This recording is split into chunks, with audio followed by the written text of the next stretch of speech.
सभी विद्यार्थियों का स्वागत है। आज हम 9वीं कक्षा के पाठ 1, 2 और 3 यानी कि पालमपुर गांव की कहानी, संसाधन के रूप में लोग और निर्धनता एक चुनौती, इन तीनों पाठों के महत्वपूर्ण प्रश्न जो हैं 1 अंक के वो करेंगे।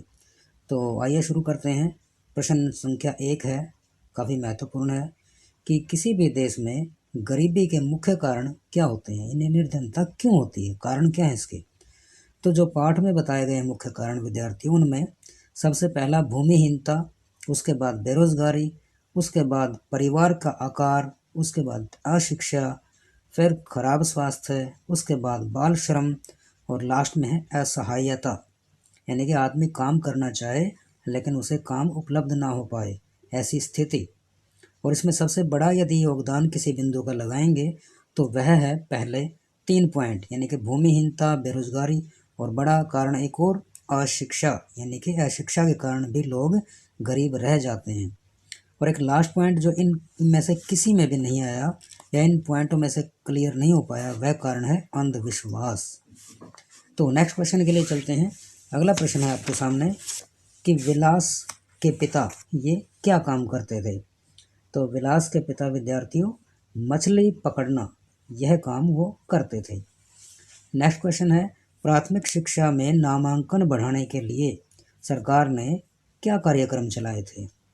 तो विद्यार्थी ये कार्यक्रम चलाए थे सेतु पाठ्यक्रम और स्कूल लौटो शिविर, ये 2 मुख्य कार्यक्रम शुरू किए थे ताकि विद्यार्थी प्राथमिक शिक्षा में अपना ज़्यादा से ज़्यादा नामांकन करवा पाएँ।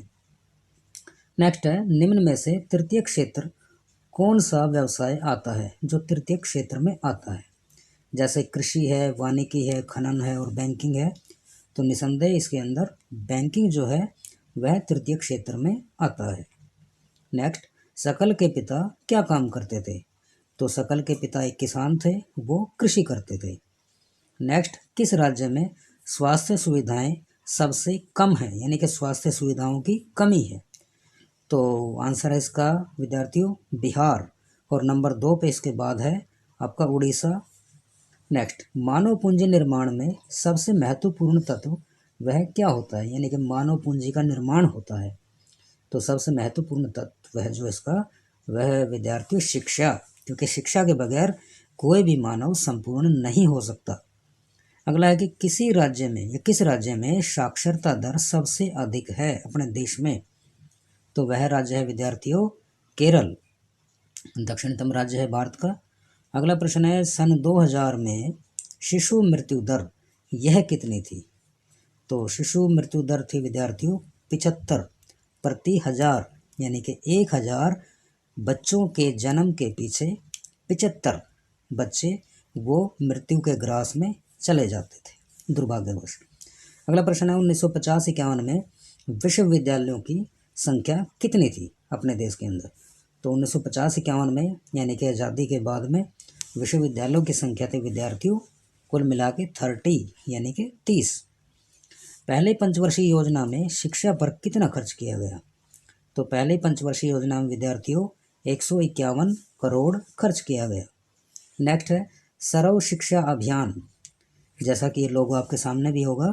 तो सर्व शिक्षा अभियान का क्या अर्थ या क्या अर्थ है। तो 6 वर्ष से 14 वर्ष के बच्चों को निःशुल्क शिक्षा प्रदान करना, यह सर्व शिक्षा अभियान का मुख्य उद्देश्य है। और यह विद्यार्थियों 2002 में 86वें संशोधन के द्वारा यह लागू किया गया, और इसके अंदर कुल मिला के 85% खर्च जो है वह केंद्र सरकार देती है, और जो शेष 15% है वह राज्य सरकार वहन करते हैं। अगला प्रश्न है, विलास कहाँ रहता था। तो विद्यार्थियों विलास सेमापुर जो गांव था वहाँ रहता था। नेक्स्ट, दोपहर का भोजन यानी कि MDM आप सभी जानते होंगे। तो MDM ये कब शुरू किया गया था। तो विद्यार्थियों MDM शुरू किया गया था 1995 में पहली बार 15 अगस्त को, और शुरुआत में इसके अंदर 2408 देश के ब्लॉक में इसको शुरू किया गया था। नेक्स्ट, तालिका देख करके, जो कि तालिका आपके सामने है, इस तालिका को देख करके बताएं कि 2013 से 17 के बीच में डॉक्टरों की संख्या, इसमें क्या प्रभाव आया, क्या अंतर आया? तो बिल्कुल विद्यार्थियों, आप देख पाते होंगे कि लगातार साल दर साल डॉक्टरों की संख्या लगातार घटती चली गई। इसका मतलब क्या है? हमारे पास चिकित्सा सुविधाएं लगातार कम होती चली गई।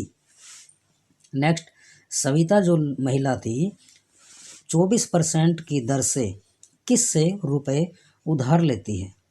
तो विद्यार्थियों, गांव का एक बड़ा जमींदार था तेजपाल, उससे ये पैसे उधार लेती है। अगला, पालमपुर में निर्धारित न्यूनतम वेतन यह कितना था? तो पालमपुर में विद्यार्थियों न्यूनतम वेतन था 300 रुपये। अगला क्वेश्चन, गोविंद क्या काम करता था? तो गोविंद विद्यार्थियों कृषि का काम करता था। नेक्स्ट, हरित क्रांति यह कब आई? तो विद्यार्थियों हरित क्रांति आई 1960 के दशक में और 1960 के दशक के अंतिम वर्षों में। नेक्स्ट, डाला और रामकली, इनकी आर्थिक स्थिति यह कैसी थी? तो ये दोनों के दोनों गरीब थे और खेतीहर मजदूर थे। नेक्स्ट, करीम ने कौन सा व्यवसाय शुरू किया था? तो करीम ने विद्यार्थियों गांव के अंदर ही एक कंप्यूटर सेंटर खोल लिया था। नेक्स्ट, मिश्रीलाल अपनी आजीविका कैसे कमाता था? तो मिश्रीलाल एक गुड़ निर्माता था। वह गुड़ बना करके और उसके बाद बेच करके वह अपनी आजीविका कमा लेता था। नेक्स्ट, पालमपुर में सिंचाई का मुख्य साधन वह क्या था, यानी कि लोग किस माध्यम से सिंचाई करते थे? तो पालमपुर में सिंचाई का मुख्य साधन था विद्यार्थियों क्या? नलकूप। बिल्कुल। नेक्स्ट है, रासायनिक खादों का सबसे अधिक प्रयोग किस राज्य में होता है या किस राज्य में किया गया?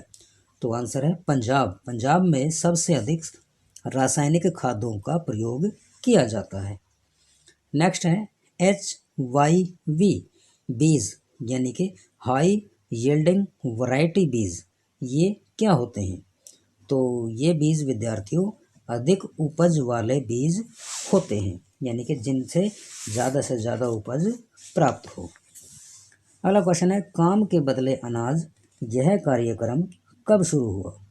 तो काम के बदले अनाज कार्यक्रम विद्यार्थियों 2004 में शुरू हुआ।